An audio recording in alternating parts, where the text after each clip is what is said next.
इन पिछले 11 वर्षों में भारत में डिजिटल टेक्नोलॉजीज़ बहुत तेज़ी से फैली है, नई टेक्नोलॉजी डेवलप हुई है और टेक्नोलॉजी के कारण देश की एक नई पहचान भी बनी है। स्टार्टअप इकोसिस्टम आगे बढ़ा है। टेक्नोलॉजी से कई लाभ हैं।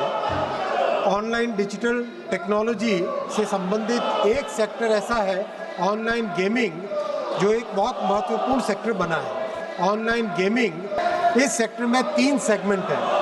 प्रथम सेगमेंट है ई स्पोर्ट्स का सेगमेंट, जिसमें स्ट्रैटेजिक थिंकिंग बढ़ती है, टीम में कोऑर्डिनेशन करना सीखता है व्यक्ति, कल्चरल एक्सचेंज करना सीखता है और दुनिया में एक बहुत नए तरीके से ई स्पोर्ट्स का बढ़ावा हो रहा है। दूसरा सेगमेंट है ऑनलाइन सोशल गेम्स।